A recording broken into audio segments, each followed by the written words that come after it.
Something we did at the end of episode 1 and continue with in episode 2 is showing the player characters in their home environment. This episode represents the first time we get to see a glimpse of Serena's parents and home life, in fact. Now, go ahead and grab your Gauntlet bingo card, because I'm going to talk about painting the scene. That's my technique where I ask all the players at the table to tell me what they see in the scene that helps reinforce a particular theme or idea. In this case, how we know that Serena's home life is entirely artificial, but how Serena has also learned to care about the people she has turned into her parents. It's just a solid technique, and it serves several useful functions. 1, it adds texture to a scene. 2, it allows the spotlight to focus on one player character while still giving the other players something to do. And 3, it helps reinforce a big part of Gauntlet play culture, getting invested in characters other than the one you are playing. Enjoy.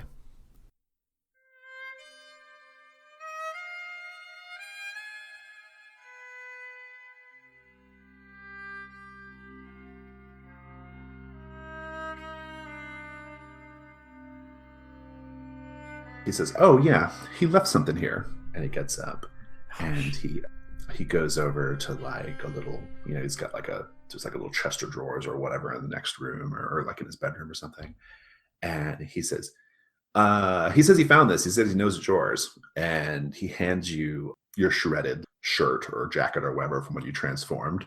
And of course, that's going to give you some flashbacks, right? Yeah. Give me an actor under pressure. Just this is kind of for the whole scene. I wanted to see if you keep maintaining your composure here. 9 minus 1 will be an 8, so mixed result. Your dad's clearly under some kind of glamour, right? Like even for him, he's not behaving in a way that like a parent should behave when presented with like torn up clothing of their daughter by some weirdo he's never met before. I just want to know like how you kind of like get out of this situation, how you kind of settle this with your dad and kind of get to school. Like it's not going to be a big freak out moment, and he's not going to like, he's not going to like press further on this. Gotcha. Well, you can see that Margot's just really upset now, and she just gets up, goes and scrapes her eggs into the trash after she's only taken a couple bites of them. And she just puts her dish in the sink and goes, grabs her bag from by the floor. "See you later on today, Dad." And she just goes right out the door. Good. Well, Serena, to the last of our little establishing scenes here, and then we'll put you guys all together at school. We don't know anything about your home life, Serena. Tell me about your parents. Tell me about your home life. Just give me the basics here. Okay, so I think from the last time we established that I've got parents, but they're kind of like under my glamour as a vampire and newly moved into the town of Mercy Falls. I didn't grow up here. I'm here new this year. I think I'm going to go with Gina as my mother and Ray as my father. And I think my father's a registered nurse.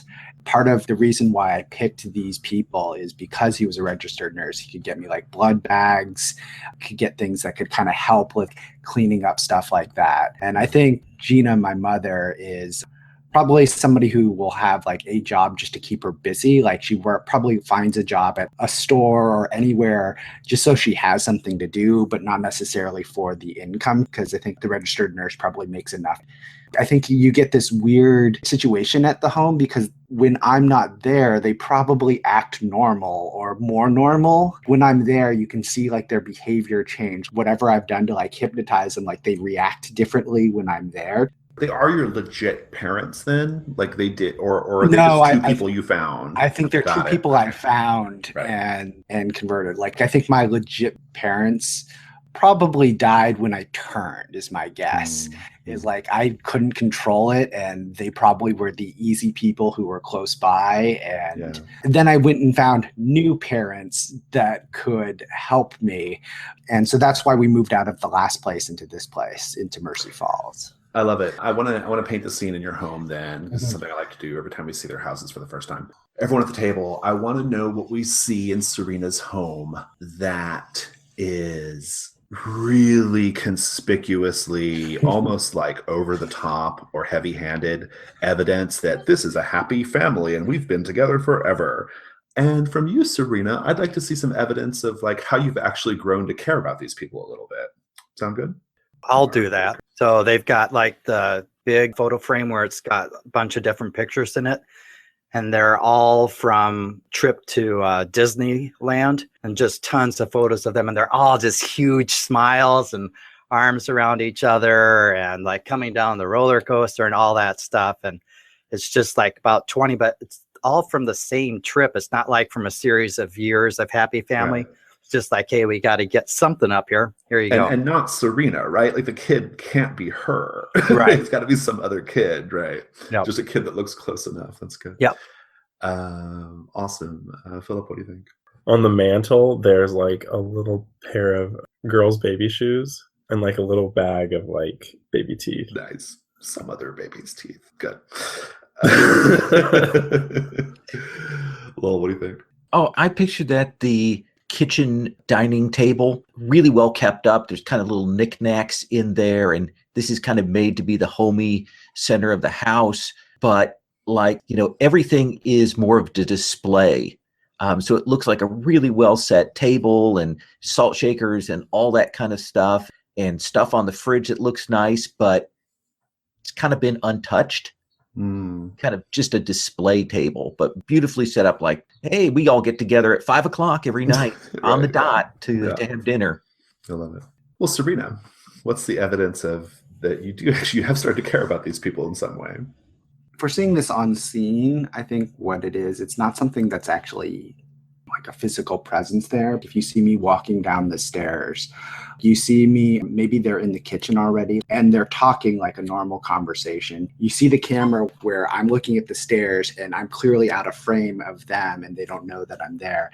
And I just kind of like pause there and listen to their conversation like they're just normal people like on the stairs, and maybe like take a seat for a moment and then getting up and like kind of walking down and like get in their presence. Like maybe you see their demeanor change a little bit and their conversations change. You look on Serena's face and she just gets a little bit sadder and dejected about what she's already done to these people. And it's like, good morning. I guess just time for breakfast. You see her go into the refrigerator, and instead of like pulling out orange juice or anything, it's like one of those glass containers, but it's just red because it's blood. And I just like pull it out and pour like a glass, put it back in there. I think I finish it, put it in the glass. I walk out. As soon as like I get out of their view again, they start up their conversation, and you can just see me pause a moment before I like pick up my bag again and then like walk out. Good.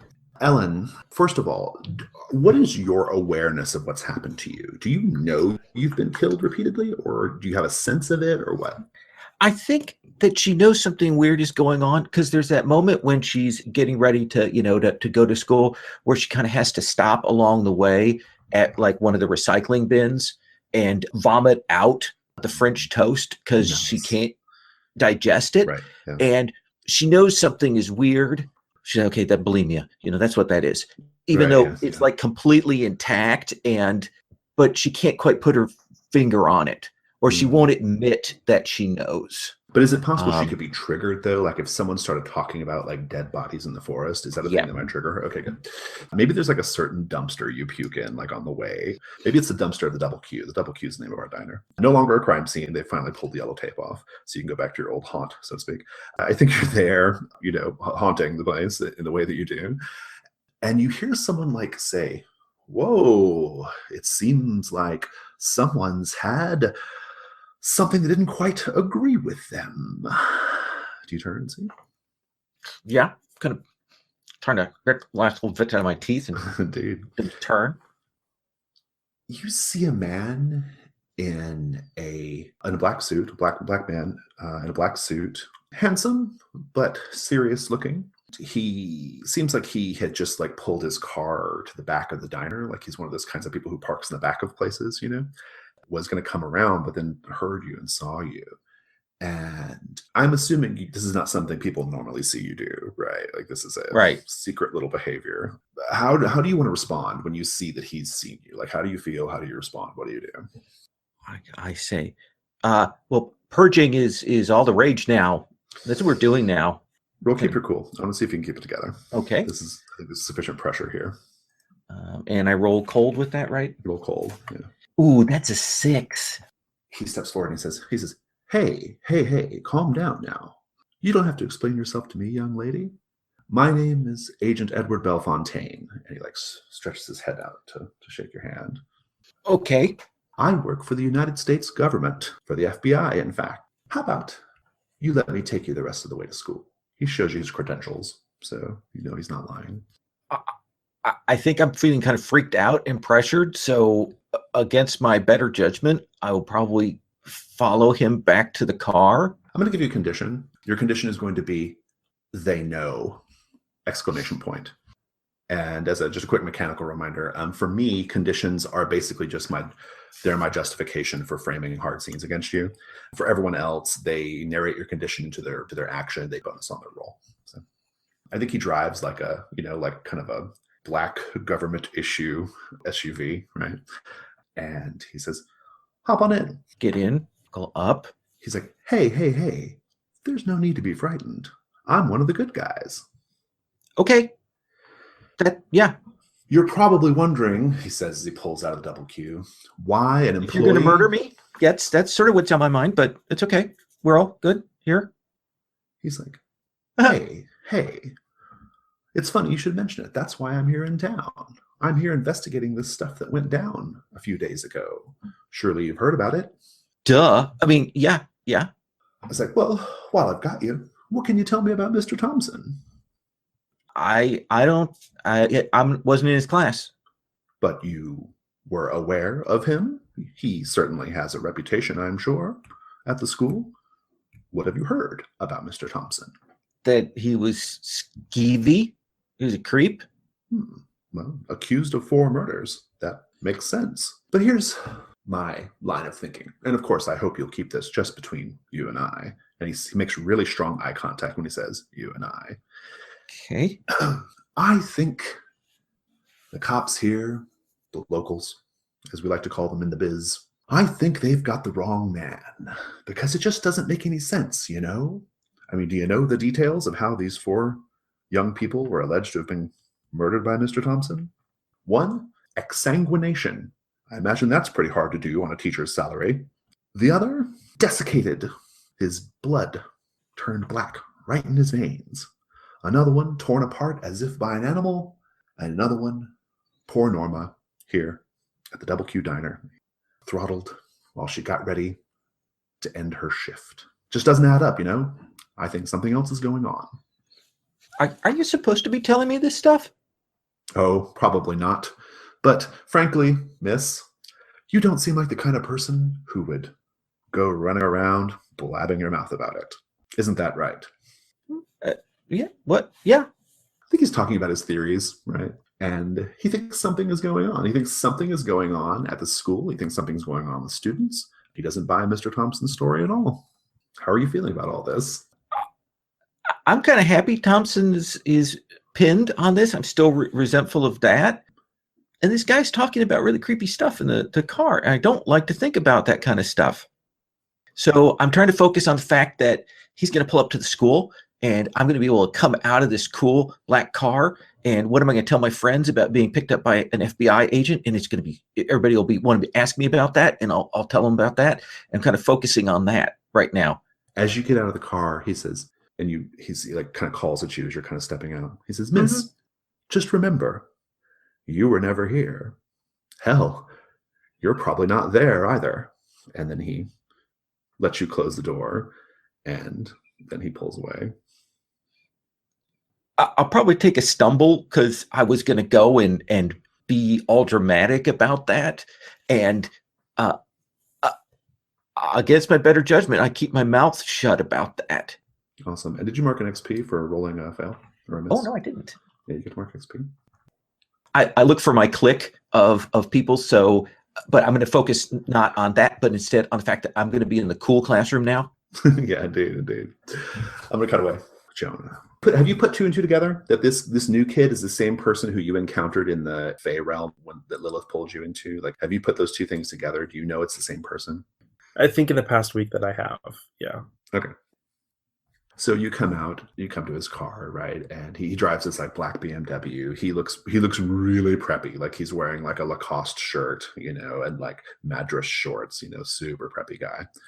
And he rolls down the window as you come out. He's like, I thought I'd give you a ride to school.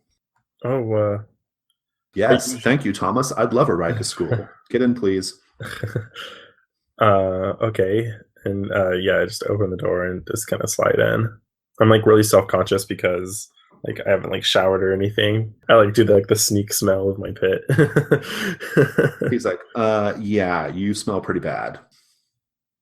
Oh. You can just take note of that if you want. Maybe a trip to the boys' locker room and the showers would be a good move for you when we get there. Yeah, sure. Speaking of smells, he has that really strong herbaceous smell from last time. Very like tomatoes, leafy herbaceous plants, right? He's got that smell with just a little touch of like a bitterness, a little acridity underneath it. And he doesn't say anything as he drives off. It's like just nothing, no words unless you initiate conversation. What do you do? I just like look at him and I'm like, so you wanted to come to our school? Yep. I mean, why? Plans, things, got stuff to do, big plans. He turns on the radio. What song comes on? It's something really ridiculous. It's like some Nicki Minaj song. He's just like putting it on because that's a thing people do, I guess. Yeah, as soon as he puts it on, I turn it off. Nobody really listens to that. He shrugs. Again, no, he's not saying anything. He's just being completely like you're here and this is what's happening right now, and I'm not going to explain myself. What do you do? Thomas, what do you want with me? I think, well, I guess it depends on what our time frame is here. Jonah, right? Yes. Right. So I'll just pick something out of the air. After school, we're gonna go back to your place and you're gonna fuck me. You want to fuck around? That's what this is about? We're not going to fuck around. It's not going to be a romantic thing, and I certainly don't care about your personal satisfaction or pleasure in the matter. You're going to fuck me when we get back to your house after school. Really? Okay. And you want to fuck around? Why? Is this what you've wanted all along? I feel like you keep mischaracterizing what's going to happen by saying fuck around. What else do you call it? We'll deal with semantics later. And then he pulls up to the school parking lot, and he looks across the way. He's pulled around to the back. Lots of back parkers today. It's at the custodians area, like where like janitor or whatever would like have their station, be getting ready for their day or whatever. And he says, "Hey, let's have some fun." And I'm just like sitting in the seat and I'm holding my backpack and I'm like, what do you want to do? I mean, class is going to start. I want to go walk over there to the custodian's shack, I guess that is. We're going to corner Mr. Ramos, I think his name is, and then we're going to murder him. Jonah just like laughs and opens the door. He's like, "You're crazy." And he starts to get out and keep it cool. Okay, cool. That is a 9. And he laughs. He's like, "Yeah, I'm just kidding. I'm just fucking with you, man. Have a good day at school." You're coming too, aren't you? Yeah, I guess so. He looks around his back seat and grabs like his backpack. He's like, right. He gets his backpack and he gets out and heads to class. And I look over my shoulder at like do we see like Mr. Ramos back there? Yeah, he waves. Thomas waves. We'll cut the scene there unless you want to do anything else. No, I think we're good to cut. Good. Margot, I'll let you frame your scene. What do you do? Where do you head after breakfast with Dad and running out with that evidence that Big Man has given back to you? I walk to school every day, so I'm walking. I'm doing that where I cut through from the crappy little part of town where it's not that far from downtown, so it passes by the double Q on the way to school. And I'd like to just see that federal vehicle. So I see U.S. government plates on the back end of it. I don't see Ellen climb in, but I see the U.S. government vehicle pull out from the back and go driving off as I go along to school. And as I'm going, I'm just like kind of constantly looking back over my shoulders and quite literally expect to be accosted at any moment and be given some orders or something from Mr. Big. And I'm just like, it's a combination of trying to keep your head down and not make eye contact with anything that's scary while trying to skittishly look around. You've always seen Margot in the past walking, maybe not confidently, but aggressively, and totally not that vibe right now. So Margot, werewolf. I assume Ellen's nearby because you just saw that car drive away and she just gotten out and she looks a little shaken too, right? What does Ellen smell like? Ellen smells like artificial sweetener and fake jelly and diet food type stuff. It's like Good. you took real stuff and you took all the good flavors out of it and put something else back in. It's like that. It's just not awful, but it's a bit off-putting and jarring compared to everyone else. That's good. I like that. Well, so how do you want the scene to proceed? I'll come up to Ellen and I'll just be like, government. Does your dad work for the government or your mom? My dad works for the city. He's like a city attorney, and so that's what he does. Oh, so that wasn't your dad? No. Oh, why were you in a government vehicle? I mean, not trying to pry. Well, okay, yeah, I am trying to pry. What was going on? Well, and so against her better instincts, because you're cool and you're interested. Well, so there was this FBI agent, and he like picked me up, and he wanted to ask me questions about Mr. Thompson and stuff because he thinks like Mr. Thompson didn't do all the killings, and so he's got all these theories and stuff, and so he was talking about that. So that he wanted to talk to me. So I talked to him about that, and so, but not much because I don't know anything. But I told him that. But he just thinks other people with Mr. Thompson. So it's like FBI. There's gonna be like a whole bunch of FBI people around here. So that's what he's. Yeah. Whoa. Kind of try to digest that information dump, and you see Margot again look kind of nervous because she knows that there's. Mr. Big has that hold on her. And she's like, no, Mr. Thompson had to have done all that. I don't understand why the FBI is even here. That's crazy. That's weird. Yeah. So I'm in your class starting now. So yeah. Oh, you're going to be in our homeroom now? Yeah. They switch people around. Right. You're Alice, right? Or is it Ellen? Ellen. Ellen. Yeah, I'm Margot. We haven't. Really I know. Yeah. Well, it's cool. It's all good. Let's go to homeroom. Oh yeah.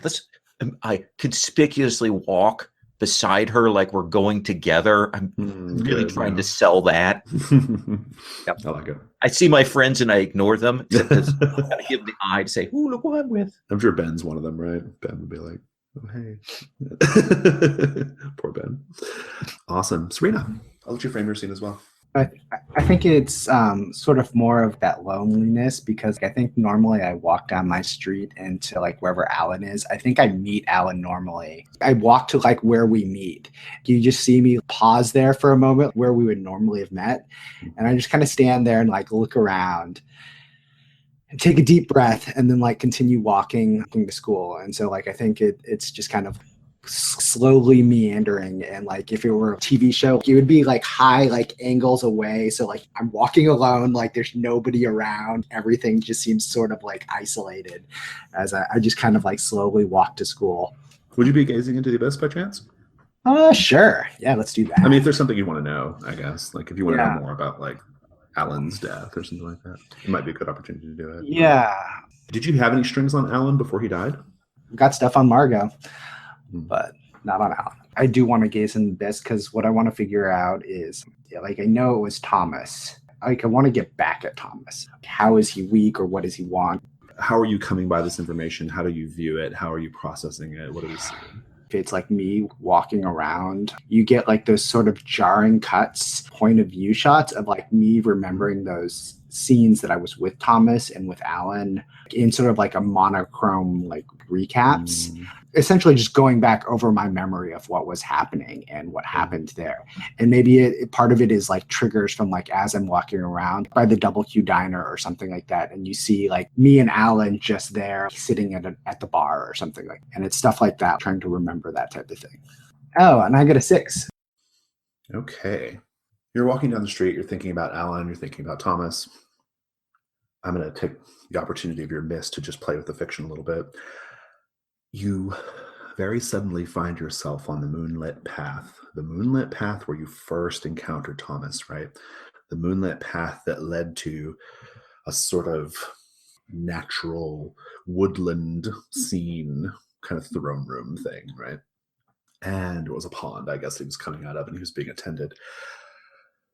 You're walking down this moonlit path, and it lets out, or it ends, the threshold of the path, which is made up by a bunch of a canopy of trees, ends in what appears to be a throne room. There is a dais made of stones overgrown with vines and moss, stones that you know instinctively, ruins of an ancient building. And on the dais is Mr. Thompson, Jonah, Rhodey, Tony. No clothing. They're on their hands and knees, and their bodies have been arranged to make like a chair, a throne, upon which Thomas is sitting. And Thomas is also in a state of very little dress, just like a slip of cloth over his midsection. He has like a sort of black, twisty crown on his head, right? And he stretches his hand out and he like beckons you in, giving you permission to step inside. Vampire magic broken, you're able to step inside. And you come surrounded by a number of his servants. We've seen these servants before. In the Fey realm, they look like fit men and women wearing crown of their skull down to their toes, like a complete metal mesh bodysuit, right? Like a Zentai suit made of metal mesh, right? And it conforms all over their body. You're surrounded by several of them. And the leader of that group, who's sort of Thomas's major domo of sorts, I suppose, his metal mesh suit, of course, has like black and red roses. These suits are otherwise featureless, right? And they violently tear off your clothes. Like they don't even bother like unbuttoning anything. They just take a hook and make a straight like cut right down to the cloth and peel it off. And then another one yanks your head and begins cutting off all your hair. They cut your hair off till you're bald, right? And then the major domo, he has like hanging loosely, flowing through his fingers, almost like water, a metal mesh suit. And they put it on you. They shove you into it and pull the headpiece over and tighten it all up. And then the major domo turns his head and looks at you and says, "Now you are beautiful.